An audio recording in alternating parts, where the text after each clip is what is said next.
verdades, otras no tantas, pero hay una realidad. La situación sociológica de Ceuta y Melilla es un auténtico vertedero. Es decir, esto que ha dicho es verdad.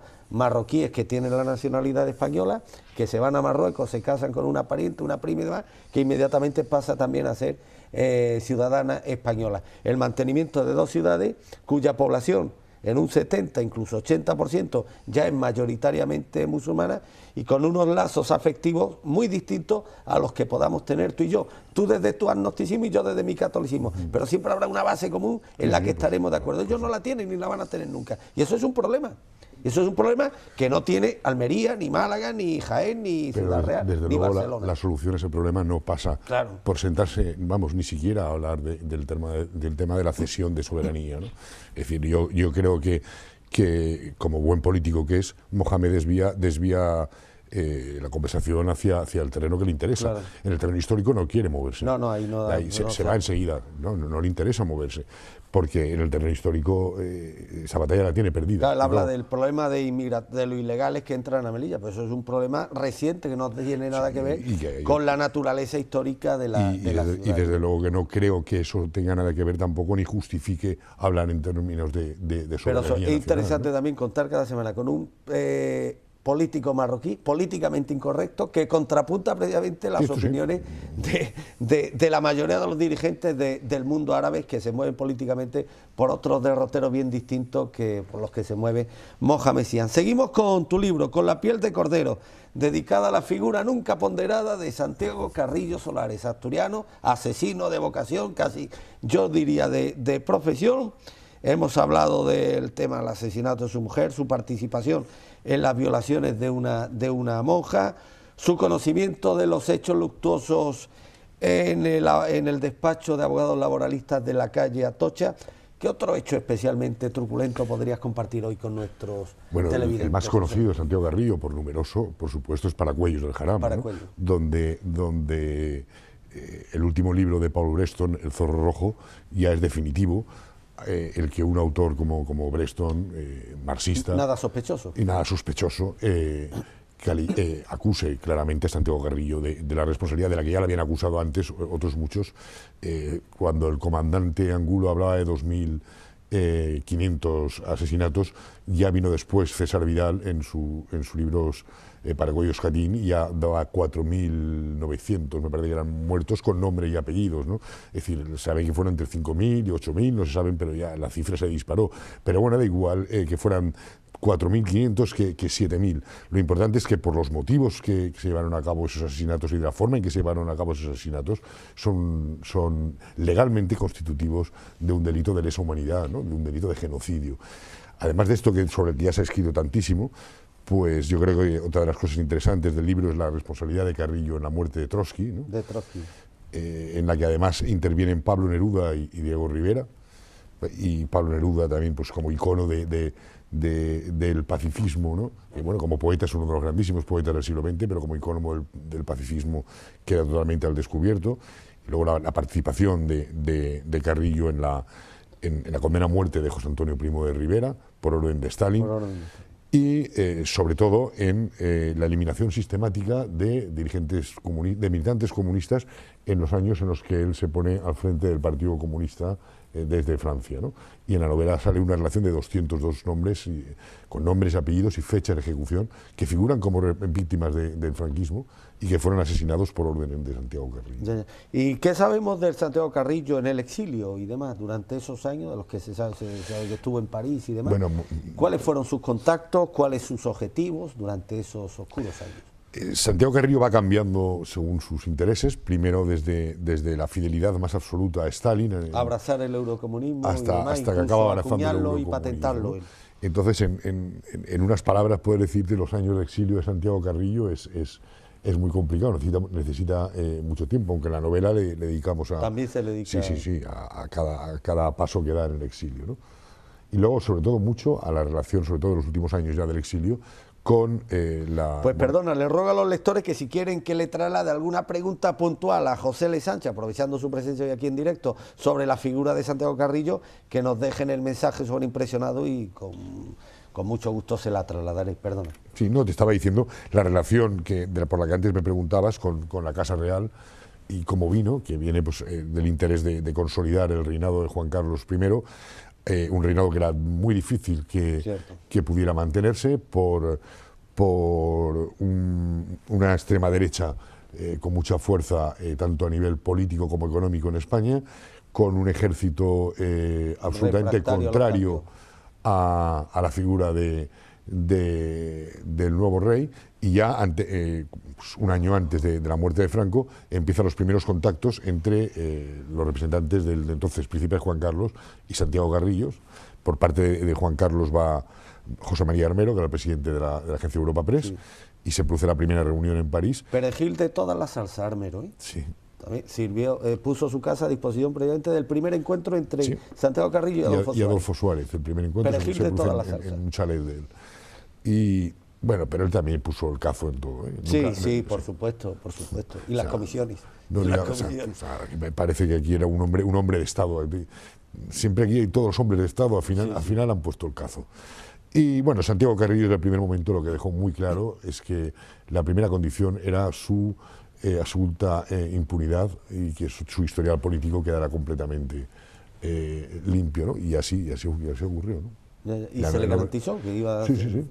En la novela, además, voy contando cómo se le blinda absolutamente, hasta el punto de que el único exiliado que intenta volver a España y no puede, segundo Serrano Poncela, que era el segundo de Carrillo en las matanzas de Paracuellos, y no puede porque Martín Villa, que era el ministro de Gobernación, ministro de Interior actualmente, le niega reiteradas veces la vuelta a España a fin de que la seguridad de Santiago Carrillo cuando retorna a España siempre estuvo garantizada, ¿no? Sí, siempre estuvo. De hecho, no hubo ninguna tentativa contra él por parte y además de esos sectores muy activos y demás. Y sin embargo, la figura de Santiago Carrillo fue una de las más protegidas de aquella. Fue absolutamente protegida, absolutamente protegida.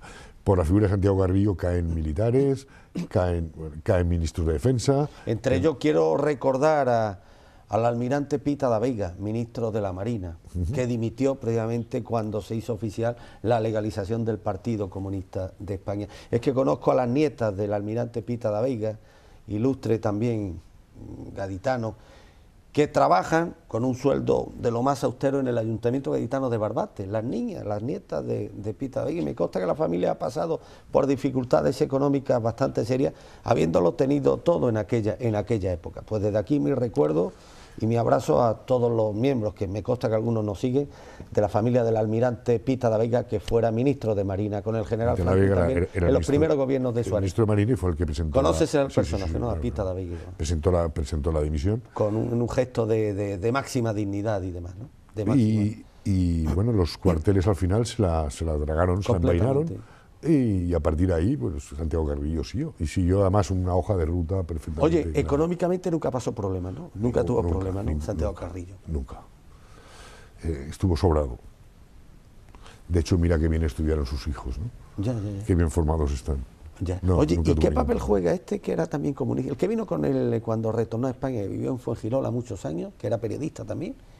¿De quién me preguntas? Era miembro, jugó un papel también importante en esos años del exilio de Santiago Carrillo. No me acuerdo el nombre, era periodista, estuvo viviendo en Fuengirola, amigo íntimo de Santiago Carrillo, que fue el que le acompañó cuando retornó a España. Sí, el de la famosa fotografía del taxi. Sí, no recuerdo el nombre. ¿Qué papel jugó este personaje en la vida de Santiago Carrillo? Vamos a ver, Santiago Carrillo se ha rodeado siempre de adláteres. Y nunca ha aceptado ninguna discrepancia de nadie, ¿no? De hecho, de sus más íntimos amigos, con todos ha acabado. Recuerda cómo acabó con Claudín, sí, cómo acabó con Sartorius, cómo acabó con todo el que se le acercó, excepto con Pasionaria, que antes me preguntabas. Ya.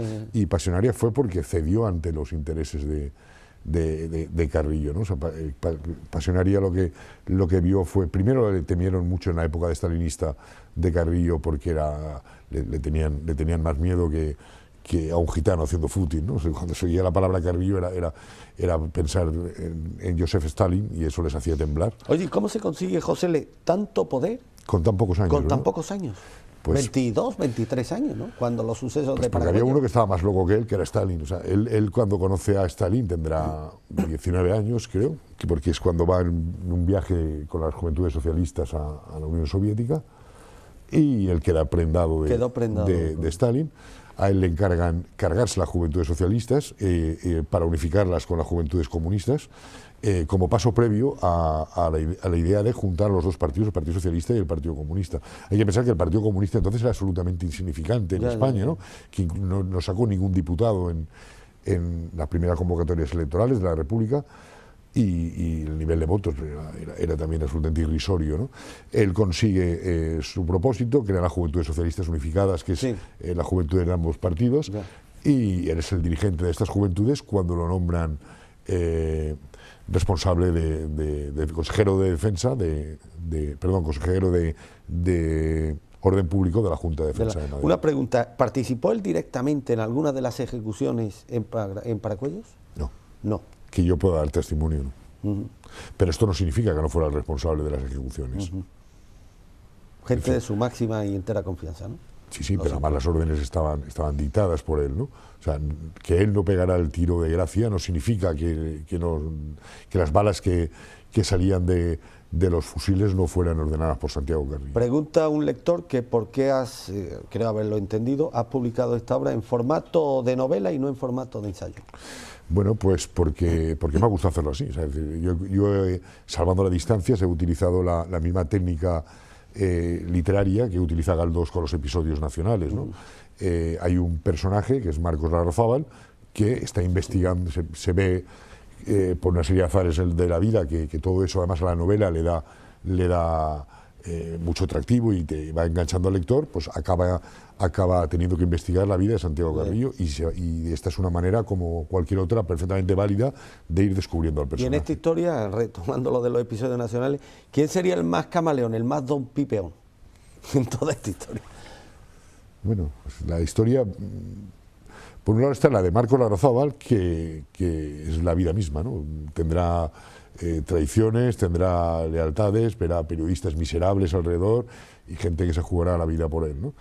Y tendrá amor, tendrá desamor. Está claro. Y oye, lo que sí te animo a que hagas otras incursiones literarias en otros personajes, como el libro de la pasionaria, tienes que empezar a plantearte. Bueno, déjame que explotemos bien este y luego veremos.